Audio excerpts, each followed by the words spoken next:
Viele kennen das während dem Heizen im Winter.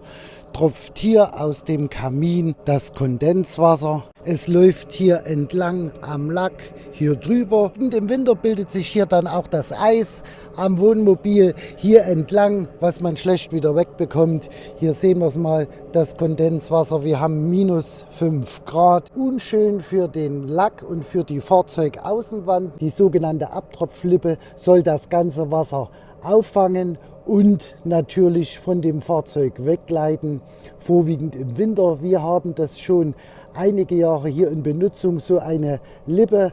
Viele Bastler und Anbieter verkaufen das als Zubehör für die Truma-Heizung. Aber ist denn das so richtig? Ist das erlaubt? Das klären wir hier im Video.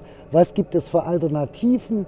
Wie verwenden wir das? Tipps und Ratschläge von uns in diesem Video. Bleibt sehr gerne dran. Bis gleich. Ganz klar, Truma erlaubt diese Abtropfhülle nicht. Laut offizieller Truma Support Webseite sind solche Abtropflippen oder Abtropfhilfen nicht zur Verwendung an der Truma Heizung oder an dem Truma Schornstein zugelassen. Eine Montage so einer Abtropflippe kann zur Erlöschung der Betriebserlaubnis führen und Garantie und Gewährleistungen können auch hierbei erlöschen. Außerdem sagt Truma, können die Durchmesser von Luftströme bzw. Luftdurchlässe hier beeinflusst werden. Truma sagt auch weiterhin, dass das Ganze sicherheitsrelevant ist und demzufolge kann das hier zu der kompletten Erlöschung der Betriebserlaubnis führen. Somit sagt der Hersteller, Abtropflippe ist nicht zulässig. Wir haben ja die Abtropflippe schon seit einigen Jahren dran. Ich glaube 7, 8 Jahre gibt es das Teil. Ich habe mir auch schon mehrere nachbestellt und schon einige ausgewechselt, die wir jetzt in Verwendung haben. Die ist aus einem beständigen Material, somit verformt sich das auch nicht durch die heiße Luft. Ihr habt es ja gesehen in dem Video, wo wir auf dem Caravan-Salon standen und Truma unsere Heizung reparieren musste. Hat natürlich der Truma-Monteur uns darauf hingewiesen, dass diese Abtropflippe nicht zulässig ist. Wir hatten die damals auch dran, das ganze Jahr dran. Früher haben wir die Abtropflippe nur im Winter ran gemacht, durch das Kondenswasser und den Frost, weil uns hier das Wasser ja runtergelaufen ist und wir einen unheimlichen Eisbatzen am Wohnmobil hatten. Ja, Pro und Contra zur Abtropflippe, liebe Wohnmobilfreunde. Die Pro-Argumente für die Befürworter für die Abtropflippe sind natürlich auch relevant. Somit sagen viele, Pro-Befürworter für diese Abtropflippe löst ganz einfach das Kondenswasserproblem. Punkt 1. Punkt 2. Kein Eingriff in die Truma-Heizung an sich, denn das Ganze ist ja nur ein Anbau und somit fällt das hier nicht in die Gewährleistung bzw. in den Eingriff der Truma-Heizung rein. Ja, und Punkt Nummer 3 ist natürlich auch das, was wir befürworten. Viele Verwender von dieser Abtropflippe sagen ganz einfach, das Teil funktioniert. Es verspricht ganz einfach das, wofür es gedacht ist und es ist eine echte Lösung für das Problem. Wie ist das gedacht mit der Abtropflippe? Die Abtropflippe kommt ganz einfach, hier werden die 2 Schrauben geöffnet, dann kommt diese Abtropflippe hier dahinter und somit wird hier das Wasser, ihr seht es, ganz einfach abgeleitet. Begründet wird hier ganz einfach, dass damit von Truma, dass die Ein- und Ausstromflüsse hier der Luft behindert werden. Hier haben wir die Abgasluft und hier haben wir die Frischluft, die angesaugt wird. Und somit sagt Truma, das sind Anbauteile, beziehungsweise hier greifen wir ein in die Truma Abgasanlage und somit kann die Betriebserlaubnis erlöschen. Ja, liebe Wohnmobilfreunde, und jetzt kommen wir ganz einfach mal zu Contra. Contra haben wir ja schon gesagt. Truma warnt ausdrücklich vor Verwendung dieser Abtropflippe. Siehe auch den Support bei Truma, wo das nochmal hinterlegt ist. Die Montage der Abtropflippe kann die Betriebserlaubnis sowie die Garantie zum Erlöschen bringen. Ja, und einige Verwender von der Abtropflippe berichten ganz einfach von Schäden an der Abtropflippe selbst durch falsche Materialien bzw. durch Schäden dann am Schornstein der Truma-Heizung bzw. an der Außenwand. Ja, was sind jetzt die Risiken aus rechtlicher Sicht her gesehen? Wir setzen hier die Gewährleistung aufs Spiel. Wenn wir noch Gewährleistung zur Truma-Heizung haben, wenn es ein neueres Modell oder vom Kauf her gesehen ist. Wir setzen auch die Garantie aufs Spiel von der Truma-Heizung, wenn hier Ausfälle bestehen.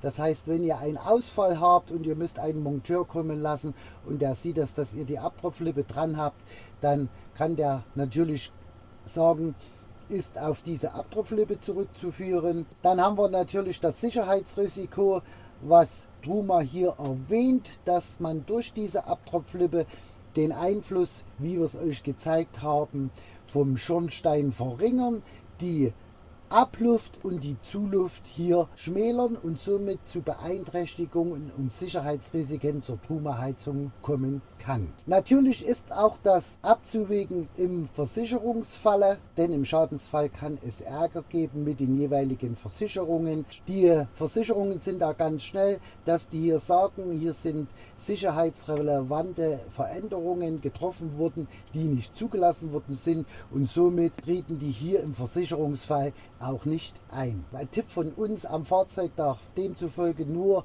hier etwas verbaut werden, was von dem Hersteller zugelassen ist oder was von einem Sachverständigen abgenommen wurde. Liebe Wohnmobilfreunde, Tipp zur Alternative, das zeigen wir euch jetzt mal hier, dass ihr die Abtropflippe nur vorübergehend verwenden, so wie wir früher das getan haben, nur in den Wintermonaten oder in den kälteren Monaten, oder ihr schreibt mal an Truma, dass die eine Alternative auf den Markt bringen.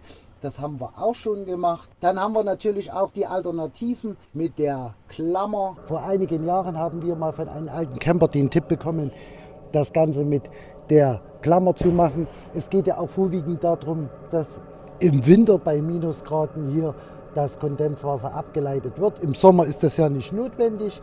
Deshalb haben wir im Winter immer diese Klammer ran gemacht. Das ist natürlich auch der ultimative Trick, den ihr machen könnt. Ihr macht ganz einfach hier eine Wäscheklammer ran und schon ist der Fall erledigt.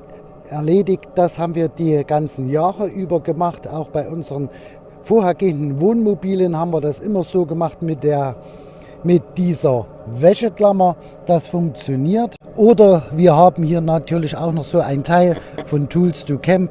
Das machen wir hier ganz einfach ran. Hier wird das Wasser auch abgeleitet. Das ist aber nicht direkt für den Kamin gedacht. Das ist eine Klammer für die Markise. Das funktioniert aber genauso. Das, was wir euch gezeigt haben, ist nicht fest installiert. Das kann man abnehmen. Wenn man fährt und wieder steht, macht man das wieder ran.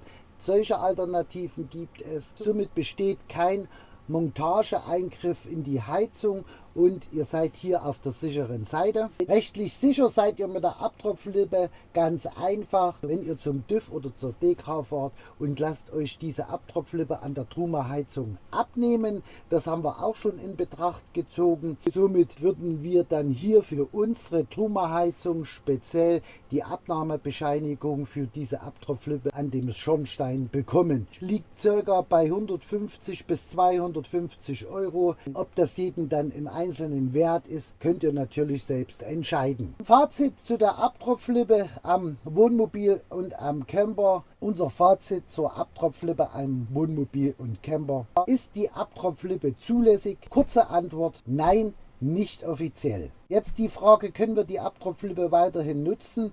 Viele tun es natürlich. Wir tun es natürlich auch in den Wintermonaten bei minus 5, minus 10 oder 15 Grad, so wie wir jetzt unterwegs sind. Da haben wir die Abtropflippe dran. Im Frühjahr bauen wir die ganze Abtropflippe wieder ab. Das geht ja schnell. Wenn du die Abtropflippe verwendest, dann idealerweise nur in den bestimmten Monaten oder in verkürzter Weise, wenn ihr unterwegs seid. Und ohne feste Modifikation könnt ihr die Abtropflippe natürlich weiterhin hier verwenden, so wie wir das machen. Natürlich auf eigenes Risiko. Oder ihr lasst euch das, wie gesagt, schon vom TÜV oder von der DEKRA persönlich für euer Wohnmobil, für euren Camper abnehmen. Egal was ihr ranbaut, ob ihr das lasst mit dieser Abtropflippe oder ihr macht eine Klammer ran, egal wie ihr das macht. Hauptsache ihr bekommt, das Wichtigste ist, ihr bekommt im Winter euer Kondenswasser von dem Wohnmobil weg, dass hier kein Eis am Wohnmobil entsteht, denn wir kennen das, wenn das runterläuft und das gefriert bei Minusgraden, ein richtiger Eisbatzen am Wohnmobil dran. Ja, liebe Wohnmobil, liebe Campingfreunde, offiziell ist es verboten. Wir nutzen natürlich die Abtropflippe weiterhin. Warum? Weil es angenehm ist, weil es ganz einfach eine entsprechende Lösung für unser Problem ist, mit dem Kondenswasser bei 0 Grad oder bei Minusgraden hier Herr zu werden. Im Frühjahr machen wir die Abtropflippe natürlich wieder ab. Im Sommer brauchen wir die nicht. Die Abtropflippe ist ja ursprünglich gedacht auch für Wintercamping, damit nicht das Eis am Wohnmobil hier entsteht, an der Wand entsteht und dass es Verkleidungen hier absprengt, wie es schon vorgekommen ist.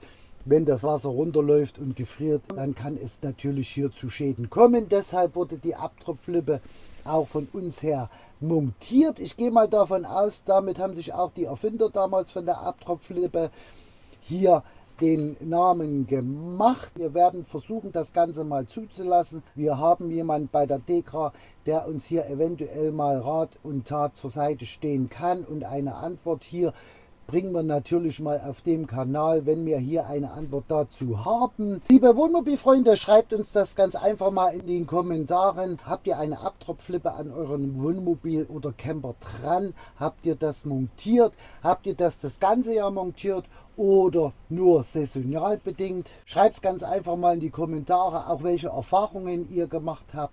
Da würden wir uns riesig freuen. Vielleicht verwendet ihr andere Sachen, das mit der Klammer oder eine andere Möglichkeit, um das Wasser dort wegzuleiten.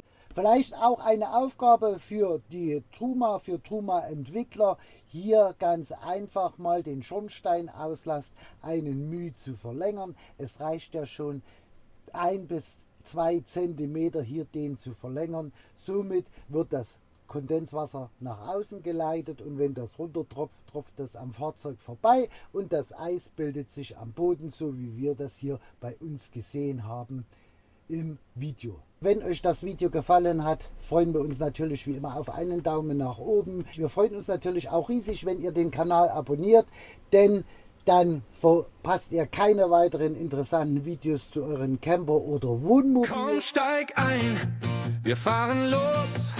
Mit Viola und Uwe wird's famos. Die Welt entdecken, Freiheit pur. Womo reisen, unser